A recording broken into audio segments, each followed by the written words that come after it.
Thank you very much. Let's give Scott a tremendous round of applause for a great job he just did. Give Scott a round of applause, if you please.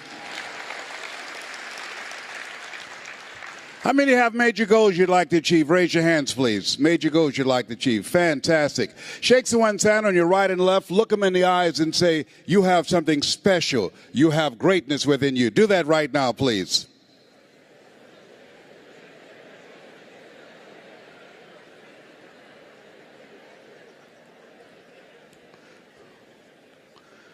Very good. I like to ask audiences how many have major goals you'd like to achieve. And I want to ask you another question, because I've been reflecting on this. Last year I had a reoccurrence of the little c, cancer.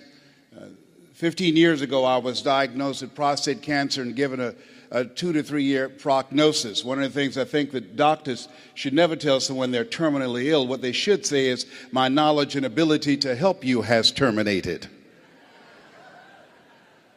But I've been reflecting on my life, and I want to ask you, and I know you've done things you feel good about, things that you're proud of, but how many of you know if you had your life to live over again, you could have done more than what you've done thus far? Raise your hands, please.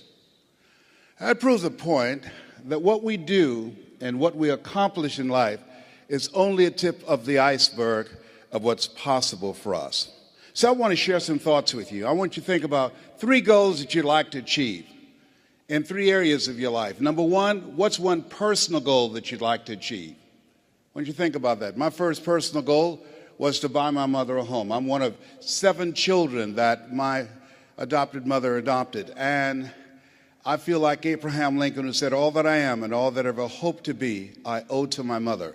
She was a domestic worker on Miami Beach in the United States, and she cleaned homes and she kept children. And we wore the hand-me-down clothes of the children that she kept. She cooked for families, and we ate the food left over from the families that she cooked for. These were very kind and generous people. They would say, Mamie, whatever food is left over, you can pack it up and take it home to those children that you have adopted. And I used to walk around these big, beautiful mansions, and I'd say, Mama. And she said, what is it, Leslie? When I become a man, I'm going to buy you a big, beautiful home, just like this. How many have somebody special you'd like to do something for? Raise your hands, please. Very good. We're going to show you how you can make that happen. Now I want you to think about your financial goals, growing your business, advancing your career, taking your life to the next level. I want you to think about the goals that you've set for yourself, why you've invested in yourself and being here. And whatever the goals are that you've set for yourself, and I hope you've raised the bar on yourself, I want you to multiply it 100-fold. I found that most people fail in life not because they aim too high and miss. I found that most people fail in life because they do what I did for most of my life, aim too low and hit. And many never aim at all. Now I want you to think about your social contribution. What will be different because you showed up? Horace Mann said we should be ashamed to die until we've made some major contribution to humankind. One of the goals I have is reduce the number of women who die from breast cancer. My mother was a 22-year breast cancer conqueror.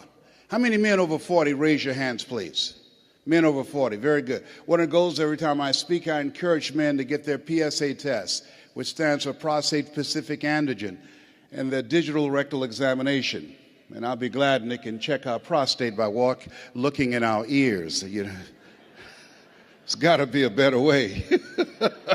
I'm turning red as I talk about it, but you can't see it. A friend of mine was at a medical convention. Hey, Les, let me give you a free rectal. I said, no, buddy, you too motivated. Homie, don't roll like that, you know. One of the goals I have is teaching people how to tell their story, how to grow their business, be the voice of their business, how to improve the customer service, how to develop their leadership voice, how to go from being local to being global.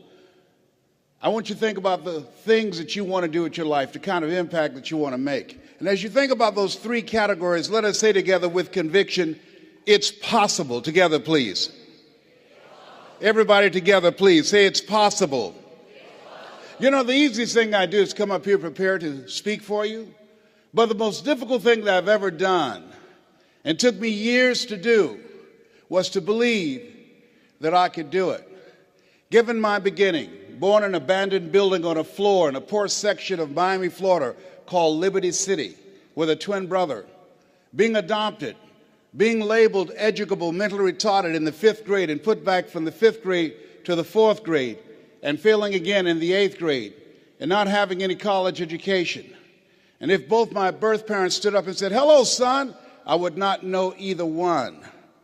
You know, I saw a movie late one night, and in this movie called Magnolia, Tom Cruise, and there was a line in there that said, "We might be through with our past, but our past is not through with us." How many of you know there are things that we've experienced that can impact the way we see ourselves? Raise your hand as you understand that. And so as you look at yourself and look at your goals, I want you to write this down. You don't get in life what you want, you get in life what you are.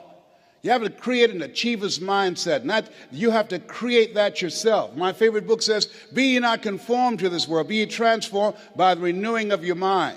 And what you're doing right now is an indication of what's most important. As you begin to invest in yourself, setting aside a time to be here. This is the era what the late Peter Drucker calls the era of the 3 C's: accelerated change, overwhelming complexity, and tremendous competition.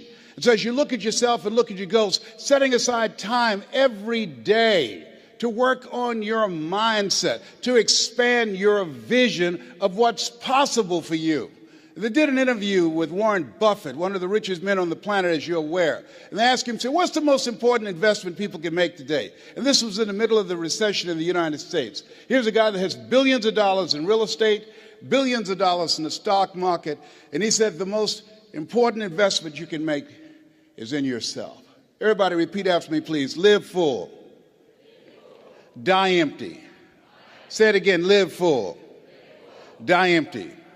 After having 238 radiation seed implants, I was reading one night some words by Dr. Howard Thurman, who was a mentor to Dr. Martin Luther King Jr., to Albert Schweitzer, to Mahatma Gandhi.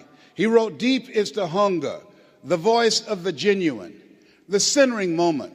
As I was reflecting on his words, he said, the ideal situation for a man or woman to die is to have family members praying with them as they cross over.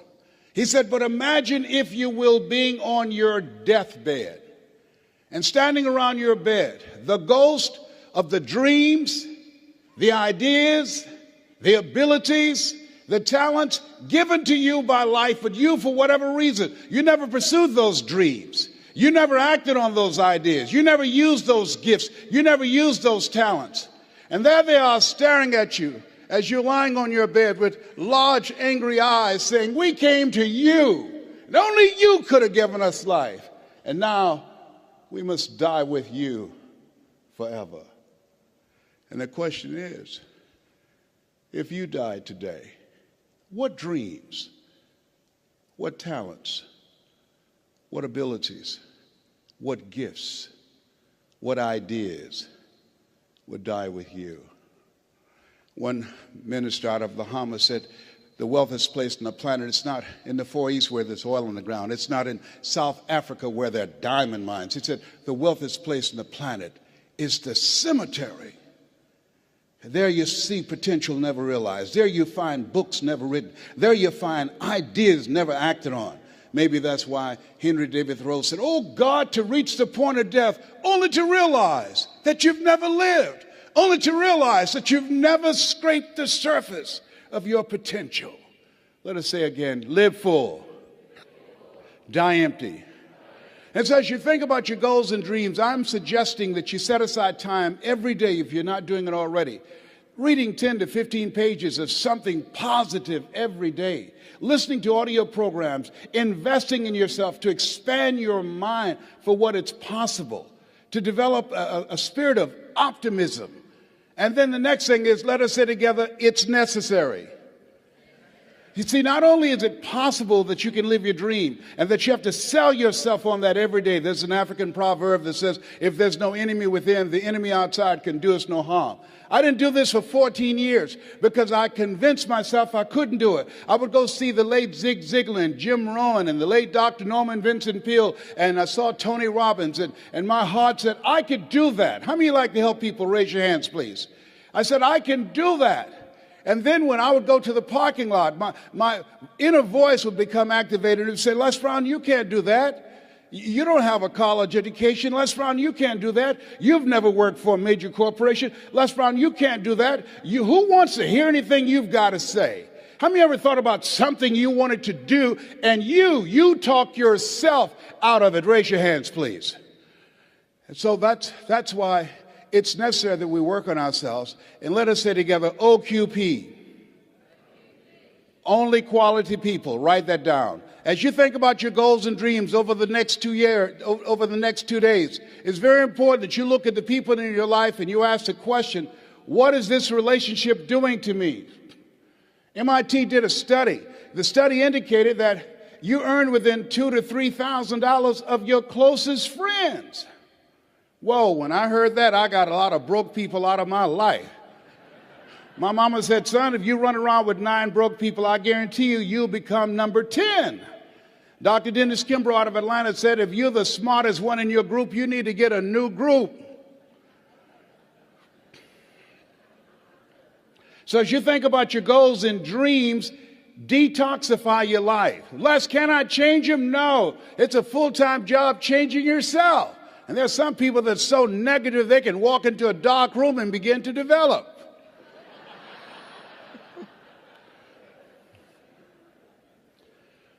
And so it's very important that you look at the people that's in your circle and begin to understand, are you growing mentally and emotionally and spiritually and professionally? Are they an asset to you or a liability to you? The other thing is, as you look at your goals and look at your dreams, let us repeat this, please. Make your move before you're ready.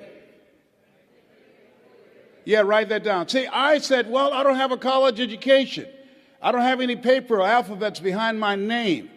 And I realized that if you want to make it in life, you want to make your mark, you've got to become a risk taker. Viscott said, if you're not willing to risk, you cannot grow. And if you cannot grow, you can't become your best. And if you can't become your best, you can't be happy. And if you can't be happy, then what else is there? I like what Helen Keller said. She says, life is short and unpredictable. Eat the dessert first. So you have something special. You're here because there's something in your heart of hearts that said, I want more. I can do more. You're here because you're different. How many of you know people who should be here? Raise your hands, please. Yeah, so you're here because you're different. You're uncommon. One man said, I choose not to be a common man. It's my right to be uncommon if I can. I seek opportunity, not security. I do not wish to be a kept citizen, humbled and dulled by having the state look after me. I want to take the calculated risk, to dream and to build, to fail and to succeed. I refuse to live from hand to mouth. I prefer the challenges of life to the guaranteed existence, the thrill of fulfillment to the still calm of utopia. I will never cower before any master, nor bend to any threat. It's my heritage to stand erect, proud and unafraid, to face the world boldly and say, this I have done. Give yourselves a round of applause for having an uncommon desire to reach your goals, to achieve something great with your life. Bring your level of energy up.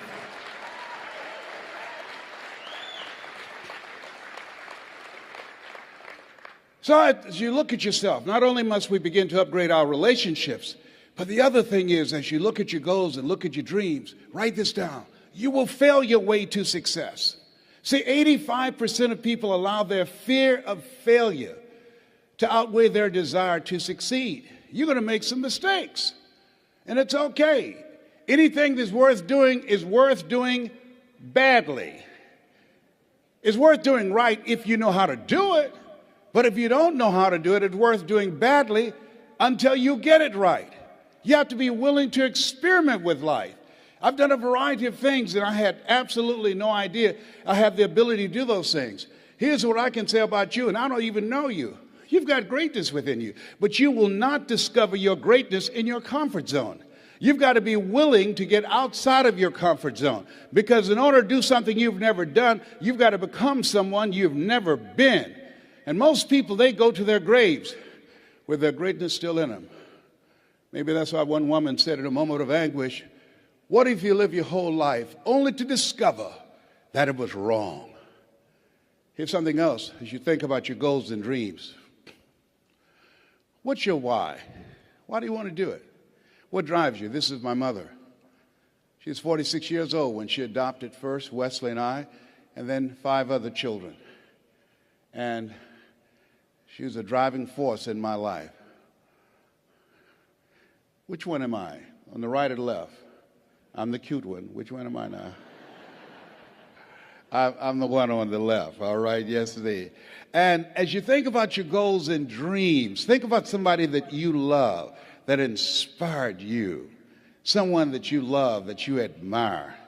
And I think about my background, and this is Wesley and I eating sugar cane. You see, we were not born with a silver spoon in our mouths. Do y'all eat sugar cane here in Australia? Anybody ever had sugar cane? Most of you have not. Just 2 people here. Yeah, it's sweet. It's interesting. Well, you know, we were born in the area of Florida where you eat sugar cane. Donald Trump, father gave him $200 million to become successful. How many of you know if I give you $200 million, you got a good shot at becoming successful? Raise your hands, please. My mama gave us 2 pieces of sugar cane, and we had an advantage. The room always get quiet when I say that. Donald Trump was born with a silver spoon in his mouth. If you had a choice between eating a silver spoon and eating sugar cane, which one would you eat? Sugar cane? I told you we had an advantage. That's what I'm talking about. And then I met someone who changed my life. See, what we do and what we accomplish in life is a result of the story we believe about ourselves. And I met this friend. I was a disc jockey at the time. And he said, "Les Brown, you're more than a disc jockey. Les Brown, you're more than a paycheck. Les Brown, you can do more." How many of you had somebody see something in you didn't see in yourself? Raise your hands, please. And I couldn't see it at the time. But he continued to talk to me. Faith comes by hearing and hearing and hearing. And eventually I became an entrepreneur. I began to book concerts, and not just doing a radio show, but I invited entertainers to come to town. And these little guys came. In 1973, there I am standing in the back. That's Michael Jackson there at 10 years of age in 1973. I didn't know who they were going to become. They didn't know who I was going to become. The hand that you shook in the audience, you have no idea whose hand you just shook. You don't know who they are. Eye has not seen, ear has not heard, nor has entered the heart of mankind what God has in store for that person whose hand you just shook. That person, they have greatness within them. And you have greatness within you. And to prove it, you were chosen 1 out of 400 million sperm. There's something in you. And God said, "I want you, I want you, I want you, I want you." There's something you have that the world needs now. If you don't give it to us, we will all be deprived. And so as you think about your goals and dreams, how many of you like to make a difference in your community? Raise your hands, please. You have the ability to do that. I ran for the Ohio legislature. Had no idea, had the ability to do that. Passed 14 bills my first term. You have greatness within you. You can make more impact than you can ever begin to imagine when you're willing to challenge yourself. Let us say together, leap. Everybody together say leap. And grow your wings on the way down. Yeah, see, one of the things about life, you're going to get hurt. You're going to make some mistakes. You're going to fail your way to success. But you got to be willing to experiment. You got to be willing to push yourself. You got to be willing to challenge yourself by putting yourself in a perpetual state of discomfort. And so, but things happen in life. When you have goals and dreams, things happen.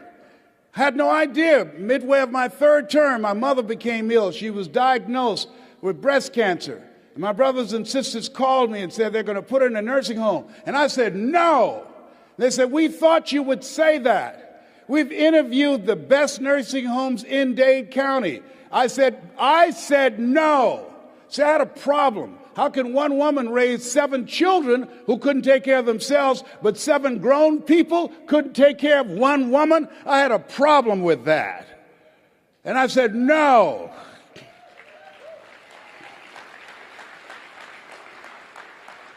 So I resigned from the Ohio legislature and I came back to Miami to take care of Mama, and took care of her until 89.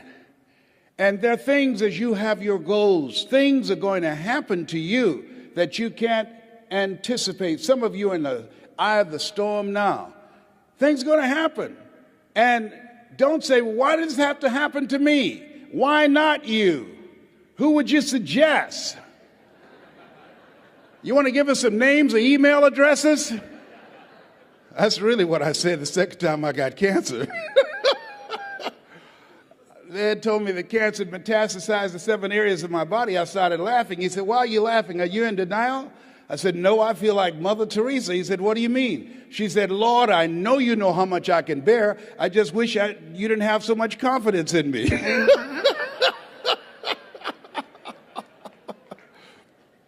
There's times in your life when things are going to happen that you've got to begin to put your dream on hold. And you might have to reinvent yourself. How many have already gone through that? Raise your hands, please. It's called life. And don't tell everybody about it. 80% don't care, and 20% glad it's you. You have to suck it up and handle it. That's what it's called being in business, being an entrepreneur, being a risk taker, walking by faith and not by sight. Stuff happens to you. And so I had to go in a new direction. And I decided to tell my story. How many of you got a story? Raise your hands, please. How many of you have gone through some things in life that you can teach some other people? Raise your hands, please. How many of you, like me, had periods in your life when you were temporarily insane? Raise your hands. See, there are some people, one of the goals I have is training 100,000 voices of hope outside of politics and outside of religion, both of which I believe unwittingly polarize and divide people, and teach people how to deliver a message of hope and give people methods and techniques that will help them to change their lives and begin to move their lives to another level. You have something special. You have greatness within you. That story that you have can impact people's lives. Mike Williams talked to me, and it changed my life. It began to expand my vision. How many of you have a college education? Raise your hands, please. Very good. Over 90%. How many ever give a lecture at Harvard University? Raise your hands, please. No hands up. That's in your future. Shake somebody's hand on your right and left and say, that's in my future. That's in my future. Everybody point at me right now. Point at me right now. Point at me lovingly right now. Say, Les Brown. Everybody together say, Les Brown. If you can do it, I can do it.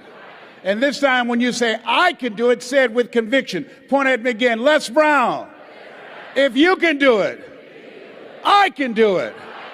Shake someone's hand on your right and left and say, I'm ready to play a bigger game. Do that right now. Say, I'm ready to play a bigger game. Absolutely.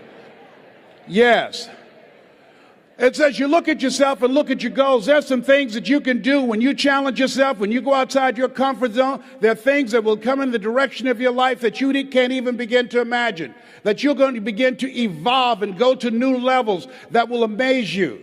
And I tell you these things not to impress you, but to impress upon you. You have something special. You have greatness within you. You have the ability to do more than you can ever begin to imagine. And so what I'm suggesting that you do is to stretch yourself, that you constantly look for ways as an entrepreneur. How can you begin to set yourself apart from the competition? What is it that you can do that can make you stand out? What are the market takeaways that you can do? One of the things that I learned as a speaker, as a trainer, as an entrepreneur, and a small business operator is that you've got to find something that you love and that you master that.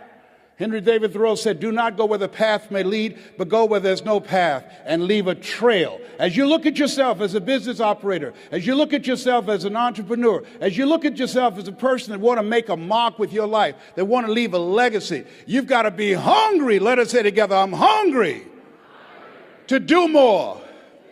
I'm hungry to stretch myself. I'm hungry to take my life to another level. I never forget this gentleman that I'm going to talk with tomorrow. He's now in his 90s. He's blind from glaucoma. And I never forget, he said, young man, go to the board and work this problem out for me. And I said, oh, sir, I can't do that. He says, why not? I said, I'm not one of your students. He said, look at me. Yes, sir. Go to the board and work the problem out anyhow. I said, I can't, sir. And the other students started laughing and saying, he's Leslie. He's got a twin brother, Wesley. Wesley is smart. He's DT. He said, what's DT? He's the dumb twin. And I said, I am, sir. As the students laughed, as some of you did. And he came from behind his desk. He looked at me. He said, don't you ever say that again. Someone's opinion of you does not have to become your reality. And that was a turning point in my life. On one hand, I was humiliated, but on the other hand, I was liberated. Because he looked at me with the eyes of Goethe, who said, look at a man the way that he is, he only becomes worse. But look at him as if he were what he could be, then he becomes what he should be. He said, young man, what do you want to do with your life? I said, sir, I want to make my mother proud, sir. He said, how do you plan to do that? I said, when I get out of high school, I'd like to be a disc jockey. He says, is that right? I said, yes, sir. He says, good. I'm going to tell you some things to do. I said, what is it? He says, number one, he said, I want you to work on your mind. He said, here's some motivational materials I want you to listen to by Dr. Norman Vincent Peale and Earl Nightingale. Train your thinking. Write this down. This is very important. What you think about, you bring about. He said, I want you to train your mind to serve you. And I want you to focus on becoming a disc jockey every day. I want you to see yourself on the radio talking to thousands of people. I want you to see yourself doing the things that you want to accomplish. Hold the vision. And I encourage you to do the same thing, whatever area, whatever you want to do, whatever business that you're in, whatever industry that you're in. You want to see yourself there and hold the picture of what it is you want to accomplish. And I said, sir, I want to be a disc jockey, but I don't have a job yet. And then he quoted Whitney Young. He said, young man, it's better to be prepared for an opportunity and not have one than to have an opportunity and not be prepared. He said, you got to be hungry. I said, I am hungry, sir. He said, good. Here are my car keys. At 12 noon, I want you to go in my car and turn on the radio and listen to Paul Harvey. Who is Paul Harvey, sir? He's the world's greatest communicator. He said, whatever you want to do, you want to find people who master that because success leaves clues. And that's the same thing I'm suggesting to you. Whatever area that you want to go in it's finances, in business, insurance industry, whatever area that you're interested in, find the people who are mastering that and follow their example. He said, and let me share something else. I said, yes, sir. He said, watch your relationships. They're nourishing relationships and they're toxic relationships. Nourishing relationships, they bring the best out of you. They inspire you. Toxic relationships, they drain you. I said, I will, sir. I do exactly what you're telling me to do, sir. And then he said, Mr. Brown, yes, sir. I've given you everything I can give you. You got to go out into the marketplace and face the music. I said, thank you, sir. I went to apply for a job on Miami Beach. Milton Butterball Smith was the program director. Hello, Mr. Butterball. How are you, sir? My name is Les Brown, sir. I like to be a disc jockey. Young man, do you have any journalism in your background? No, sir, I don't. Do you have experience in broadcasting? No, sir, but I visualize myself being on the air every day, sir. I practice. All I want is a shot. Just give me a shot. He says, no, we don't have any job for you. How many have ever been rejected? Raise your hands, please. I was devastated with rejection. I went back and I said, hey, Mr. Washington, they said no. He said, don't take it personally. Most people are so negative, they have to say no 7 times before they say yes. He said, you got to be hungry. Go back again. I said, yes, sir. Hello, Mr. Butterball. How are you, sir? My name is Les Brown, sir. I like to be a disc jockey. Young man, weren't you here yesterday? Yes, sir. Didn't I tell you no yesterday? Yes, sir. Then why are you back today? Well, sir, I didn't know whether or not somebody was laid off or somebody was fired, sir. Nobody was laid off or fired. Now get on out of here. I came back the next day. Hello, Mr. Butterball. How are you, sir? My name is Les Brown, sir. I like to be a disc jockey. I know what your name is. Weren't you here the last 2 days? Yes, sir. Didn't I tell you no the last 2 days? Yes, sir. Then why are you back today? Well, sir, I didn't know whether or not someone got sick or someone died, sir. No one got sick or died. No one was laid off or fired. Now, don't you come back here again. I came back the next day, talking loud, looking happy, like I was singing for the first time.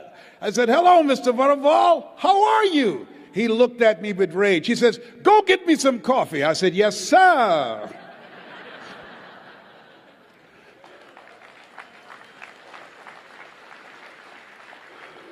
My favorite book says the greatest among you will be your servant. How many of you are serious about reaching your goals? Raise your hands, please. Here's something I encourage you to write this down. Provide more service than you get paid for. As small business operators, and you're going to do market takeaways, you've got to provide more service than you get paid for. You've got to build relationships with people. You've got to be able to tell your story because people do business with people they know, like, and trust. You've got to look for ways, as a lady who became the dominant force in her industry, and they said, how did you get here? In an industry that's dominated by men, and she said, it's not our intention to please our customers or to satisfy our customers. Our intention is to amaze them with the quality of the service that we provide for them. And so you have to literally amaze your customers, go above and beyond as you begin to anticipate what their needs are and look for ways in which you can begin to impact them. And so as you look at your goals and dreams, the people that are willing to do that are hungry. He said, Mr. Brown, go face the music. I went to apply for this job 3 different times. They said no. Finally, they asked me to become the errand boy for the disc jockeys. I'd go get their lunch and their dinner, and I'd stand in the control room knowing my time would come. Let us say together, my time will come. And on the weekends, they would come out to the parking lot, and their cars be waxed and clean, inside out. They said, hey, who did this? Write this down. Give before you ask. Give before you ask. I was just trying to get my foot in the door. I wanted to establish a reputation of being a go-to person, a person of resourcefulness, a person that's relentless and unstoppable, a person that can get things done. I said, I did, sir. How much you charge? Nothing, sir. I just wanted to help out. I was building relationships. People do business with people they know, like, and trust. Look here. Donna Ross and the Supremes are coming to town. The Four Tops and the Temptations. Here are my car keys. Pick them up and take them to the Fontainebleau Hotel on Miami Beach. It'll be my pleasure to serve you, sir. I was driving these entertainers in the disc jockeys' big, long Cadillacs. I didn't have any driver's license, but I was driving like I had some. Then one day, it was a Saturday afternoon, a disc jockey by the name of Rockin' Roger was drinking while he was on the air. Rockin' Roger got so drunk, he could not complete the show. He began to stutter his words. He was about to fall off the chair. It was a Saturday afternoon, and I was the only one there looking at him through the control room window, walking back and forth, young, ready, and hungry. I was saying, drink, rock, drink. Drink, rock. I'd have gone get him some more if he'd asked me to. Then pretty soon the phone rang. It was the general manager and answered the phone. I said, hello? He said, young boy, this is Mr. Klein. I said, I know. He said, Rock can't finish his program. I said, I know. He said, would you call one of the other DJs in? I said, yes, sir. I hung the phone up. I said, now he must think I'm crazy. I called my mama and my girlfriend, Cassandra. I said, y'all come out on the front porch and turn on the radio. I'm about to come on the air.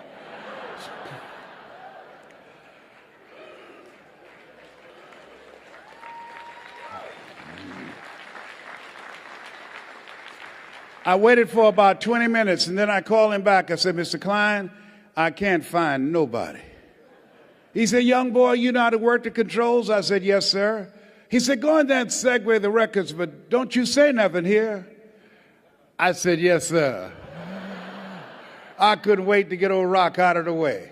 I put on a fast record. I said, look out, this is me, LB Triple P, Les Brown, your platter playing papa. There were none before me and there will be none after me. Therefore, that makes me the one and only. Young and single and love to mingle, certified, bona fide, indubitably qualified to bring you satisfaction and a whole lot of action. Look out, baby, I'm your love man. I was hungry. Get the old man a round of applause. I was hungry. I was hungry. Shake someone's hand on your right and left, look them in the eyes and say, you got to be hungry. Do that right now. Shake someone's hand and say, you got to be hungry. People that are hungry are willing to do the things today others won't do in order to have the things tomorrow others won't have. People that are hungry believe, always strive to get on top in life because it's the bottom that's overcrowded. People that are hungry know if you want to be successful, you must be willing to do the things today others won't do in order to have the things tomorrow others won't have. I didn't do what I'm doing right now because it was hard. How many of you decided not to do something because it was hard? Raise your hands, please. I want you to write this down. If you do what is easy, your life will be hard. Complain, point at your circumstances, give up your power, blame the government, blame the economy. If you do what is easy, your life will be hard. But if you do what is hard, your life will be easy. It's hard to make a radical change in your behavior. It's hard to take ownership. It's hard to swallow the bitter pill that wherever you find yourself, at some point in time, you made an appointment to be there. That's hard. That's hard. If you do what is easy, your life will be hard. But if you do what is hard, your life will be easy. I don't know what your goals are.